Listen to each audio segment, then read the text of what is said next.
Immediately following 9/11, the US greatly increased its military and intelligence support of the Northern Alliance. As far as the US was concerned, Pakistan had failed to achieve the stabilization of Afghanistan through the Taliban under the model of rural Khilji domination over the entire state. There was to be no energy pipeline dividend for the US and Pakistan under Taliban rule, even though the US had entertained a Taliban delegation visit to Houston, Texas. Neither was there any opportunity for the US to extract rare earth metals from Afghanistan. Further, the multi-billion-dollar opium trade through which the US had financed Operation Cyclone, as well as other covert initiatives, was all but completely eradicated.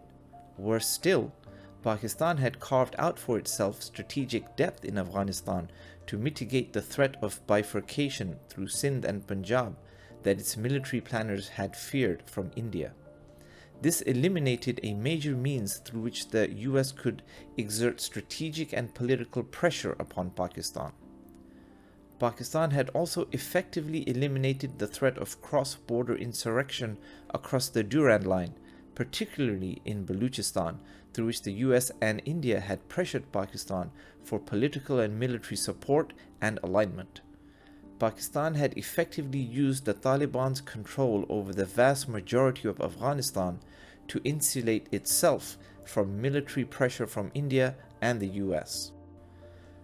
Pakistan had been exporting its pan-Islamism across the Amu Darya River into the former Soviet republics in direct competition with the US. The US had wanted to impose economic and strategic pressure upon the Central Asian republics through a strong economic and strategic presence in Afghanistan, primarily as an extension of its containment strategy of the Soviet Union, now applicable to Russia. But Pakistan was orienting the central authority in Kabul in a completely different direction for its own strategic objectives. Where could such strategic audacity emerge from in Pakistan, a post-colonial state teetering on the edge of economic meltdown? The answer is within Directorate S of the ISI and a number of core commanders committed to a larger vision of Pakistan's strategic security requirements. The details are not relevant here. What is relevant is that this view was not shared by the civilian elements of the administration nor the Chief of Army Staff, Pervez Musharraf, who had imposed himself as Pakistan's chief executive and harbored a staunchly America-centric vision for Pakistan's security challenges. Musharraf had a firm base of support in key areas of the military, from which he was able to embark upon what was effectively a purge of senior military personnel, thereby expanding the support within the army for what was to follow. From late 2001, Pakistan began to move in a different direction on Afghanistan. Despite public pronouncements denying it, coalition aircraft started to move into Afghanistan from bases in Baluchistan and crisscrossed Pakistani airspace regularly as Musharraf pledged unstinting support to the US in Afghanistan. Pakistan tried to promptly cut its ties with the Taliban, and fighters who had traveled to northern Afghanistan and found themselves apprehended by Northern Alliance troops were repatriated to Pakistan en masse and interned for de-radicalization. Predictably, the network through which Pakistan had helped build the Taliban turned against the Pakistani military in a violent backlash, a turnaround that Pakistan's army had sensed was already occurring in 2001. From 2003, Pakistan began a steep descent into terrorism and communal and sectarian violence. The Pakistani military became bogged down in a seemingly futile campaign against surprisingly well-armed and resilient Mahsood and Waziri tribesmen in Fatah, who lent their support to a new iteration of the Taliban called Tehreek-e-Taliban Pakistan, who are focusing their attacks against the Pakistani military and against targets across Pakistan. Also, Pakistan faced violent American intrusion at various places across the country, albeit under the guise of anti-terror cooperation. In addition to all this, The newly installed government of Hamid Karzai expressed its allegation of continued Pakistani complicity in the anti-government and anti-coalition attacks that the Taliban were perpetrating across Afghanistan.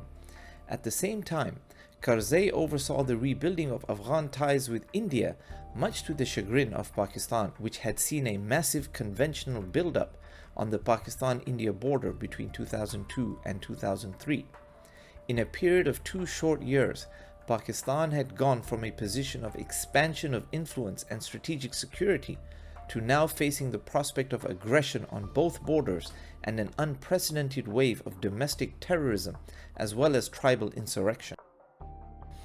Meanwhile, in Afghanistan, the coalition was steadily increasing the number of foreign troops and expanding the role of troops on the ground, alienating local tribesmen who in many cases had remained aloof from these developments, living relatively parochial rural lives.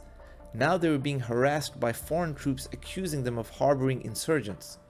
This factor appeared to be the main motivation for the swell of support for the Taliban across vast areas of the country, despite their alleged deconstruction at the hands of the coalition in 2002.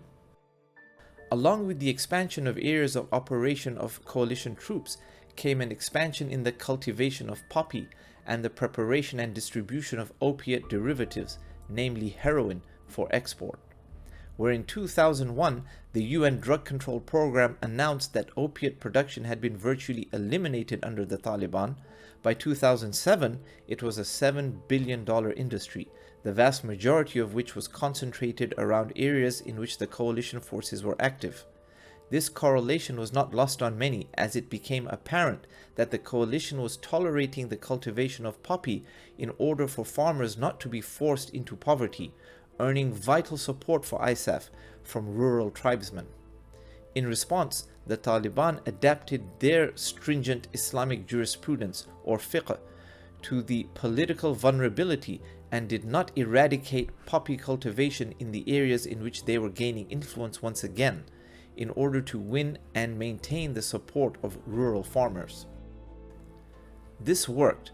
By 2008, the Taliban were moving beyond their strongholds of Ghani, Uruzgan, Kandahar, Helmand and Ghaur, and were making a showing in Baghlan, Kunduz, Balkh and Saripul, which were previously very strongly anti-Taliban territories and ethnographically populated by Uzbek and Tajik Afghans.